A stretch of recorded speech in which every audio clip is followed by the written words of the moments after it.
प्रथम पूजे हैं जाते हैं लंकापति रावण। हर कार्य की शुरुआत रावण पूजा के बाद।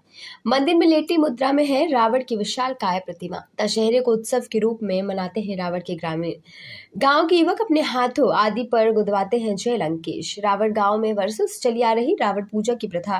रावण एक ऐसा नाम जिसे सुनते ही एक दानव और एक भक्त की मिली जुली छवि दिमाग में बनती है। रावण एक महान शिव भक्त के साथ साथ विद्वान भी था।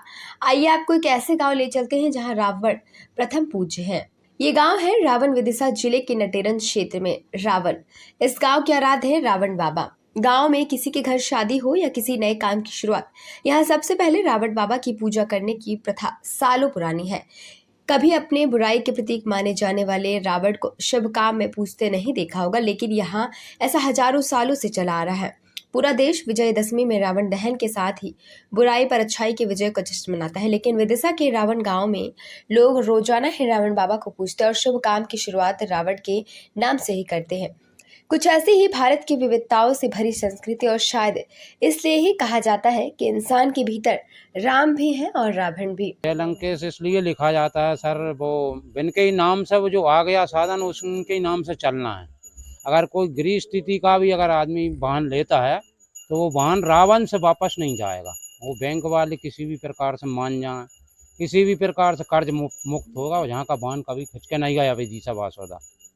अच्छा, यहाँ पर जो मंदिर के सामने से निकलते हैं तो हारन क्यों बजाते हैं? हारन इसलिए बजाते हैं, अगर जहाँ हारन नहीं बजाओगे जाकर जाकर खाई खड़े पहिया फूट जाए, आपका पहिया पंचर हो जाए, कोई सा भी मतलब कुछ भी हो जाए तो अपन वहाँ एहसास ये हो जाएगा कि अपन ने वहाँ पे सलूट नहीं मारी, इसलिए अपन मात खागा यहाँ पर। तो हर चीज़ में सुबह 6 बजे उठेंगे तो भी पहला प्रथम नाम है उनका। फिर सब हिंदू धर्म है, सब देवी देवताओं ने मानते हैं, मगर पहला प्रथम नंबर है। अभी मेरे पिताजी की 13 दिन पहले गुमी हुई थी, तो सब लोग जब कहते आप नहीं है 5,000 आदमी इनका भोजन किया था। मन उस दिन ऐसा निर्मल 80% मोबाइल पानी बता रहे थे, पूरे क्षेत्र में पानी में रावण में सूखे 5,000 आदमी ने भोजन किया। मंदिर की गाथा तो पुराने जो पूर्वज थे पहले से ही उनकी वो सुनते चले आए हम रावण बाबा की। अब यहाँ सबसे पहले कछु कार्यक्रम होते उनकी पूजा करते रावण बाबा की। और भी कई लोग बाहर बाहर के भी आते हैं, सबकी मान लो मनोकामना पूर्ण हो जाएगी रावण बाबा की कृपा से। और साधनों पर जय लंकेश क्यों लिखा जाता है? भाई जय लंकेश साधनों पर भी नहीं, हम अगर कदा शोकोश पे भी गए होंगे नहीं, कहता हूँ हमें कोई आपत्ति पड़ी होगी नहीं, और बिल्कुल नाम भैया तो हमें आपत्ति से बिल्कुल कोई दिक्कत नहीं पड़े। हमें इतना भरोसा है हर आदमी रावण बाबा पे। यहाँ की हम सेवा समाज और पूजा करते हैं, आश्रम पर रहते हैं, और हमारे पूरे कार्य यहाँ से संपन्न होते हैं। हर कार्य में प्रथम रावण बाबा महाराज को लेते हैं। कोई सा भी कार्य हो, जैसे वाहन खरीदें और मान के चलो शादी है, यज्ञ है, हवन है, रामायण है, तो हमारा यहीं से जो है प्रारंभ होता है। हर काम यहीं से हम लेते हैं, और नहीं हमारा कार्य सिद्ध नहीं होती है। जैसे अब शादी है तो शादी में निमंत्रण कारण सब रख के उनसे कह जाएंगे तो हमारा शादी संपन्न होगी, नहीं तो दिन भर भी हमारी करेंगे चलती रहे, गर्म भी नहीं होगी अगर हम पूजा करके नहीं जाएंगे। ये मंदिर कब का है? मूर्ति कितनी पुरानी है? ये तो साहब त्रेता के टाइम की मूर्ति है, आज की नहीं है साहब। हाँ, बहुत चेतन स्थान है, चेतन मूर्ति है। हर कार्य हमारे यहाँ से संपन्न होते हैं। जहाँ हम पूजा याचना जहाँ कह के नहीं जाएंगे तो हमारा कार्य संपन्न होता ही नहीं है। विजयदशमी पे जहाँ पे रावण का पुतला दहन किया जाता है तो यहाँ क्या कार्यक्रम होता है? यहाँ पे तो साहब ऐसा है कि जैसे हम 9 दिन तक अमृत रहेंगे, वो पूरा गाँव भजन पूजन करे, वो बाद में अखंड रामायण, दिन भर भंडारा चलेगा, दिन भर अभिषेक होगा, पूजा होगी। उनका सब कार्य हम दिन भर यहाँ पूरे गांव आन के जहाँ उनको पूजा याचना करके हम साल भर की उनसे माना करते हैं कि हमारा गांव हमारा घर सुखी रहे।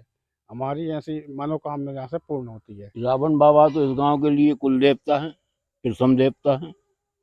हर शुभ कार्य में रावण बाबा की पूजा अनिवार्य है, जरूरी है, मजबूरी भी है, करना ही पड़ती है। जो लोग यदि किसी कारणवश नहीं, जैसे कि आप मान के चलिए उदाहरण के तौर पर हमारे यहाँ शादी होती है, तो शादी में प्रथम पूजा एक नारियल और एक मीठा ऑयल जो होता है अपने खाने का, उसका फुआ रावण बाबा को भेंट किया जाता है। जो शादी का प्रमुख होता है वो करता है। यदि आप वो नहीं करोगे तो कई प्रकरण ऐसे हैं कि आपका तेल गर्म नहीं होगा, शादी में भवन आ जाएगा। कई उदाहरण ऐसे देखने को मिले हैं। नंबर 1। नंबर 2, कई उदाहरण जैसे कि एक बार शायद 82-83 या 84 की बात है, यज्ञ का आयोजन किया था हमने। काफ़ी मेहनत की गांव वालों ने, 2 महीने तक पूरे यज्ञ की व्यवस्था की। ये मेरे ही कार्यकाल की बात है, मैं ही उसमें अग्रणी था। अब जो साधु महाराज थे, यज्ञ करता हमारे, वो राम भक्त थे, अयोध्या निवासी थे। तो उनसे गांव वालों ने कहा कि रावण बाबा की पूजा करेंगे यज्ञ प्रारंभ करने के पहले। मई का महीना था शायद। वो साधु नाराज हो गए, मैं राम भक्त हूँ, मैं रावण को क्यों पूजूंगा। उनने किस गांव वालों की नहीं सुनी। 1, 2, 3 मिनट का तूफान आया, पूरी यज्ञशाला ना, पूरा जितना भी व्यवस्था 2 महीने की लोगों ने की थी, सारी तहस नहस हो गई। फिर हमने उनके साधु महाराज का किसी ने नहीं माना। गांव वाले, पूरे गांव वाले में जोड़े से रावण बाबा तक आए, कलश लेके रैली के रूप में उनको पूजन की। इसके बाद यज्ञ किया, भारी यज्ञ सफल हुआ। वो यज्ञ वर्ष था, चारों तरफ कई यज्ञ थे उस वर्ष, सबसे सफल यज्ञ रहा वो। बाद में ऐसी कई गाथाएं हैं। जैसे कि विजयदशमी पे जहाँ एक और पूरे देश विजयदशमी में यहाँ अब जो दशमी आ रही है, यहाँ बहुत बड़े भव्य आयोजन, कन्या भोज का भव्य आयोजन किया जा रहा है। और प्रति वर्ष कन्या भोज किया जाता है, बड़े स्तर पे भजन पूजन किया जाता है राम बाबा का। यहाँ और कुछ जलाने मलाने का कोई कार्यक्रम नहीं। यहाँ तो सिर्फ दशहरे को भव्य आयोजन हुआ। अभी 5 तारीख को फिर बढ़िया बड़ा प्रोग्राम है। खबर भारतवर्ष के लिए विदिशा से भैयालाल धाकड़ की रिपोर्ट। अपने शहर, अपने प्रदेश की ताज़ा खबरों के लिए लाइक करें, शेयर करें, सब्सक्राइब करें और हाँ, बेल आइकन दबाना ना भूलें, क्योंकि खबर हमारी, फैसला जनतंत्र का।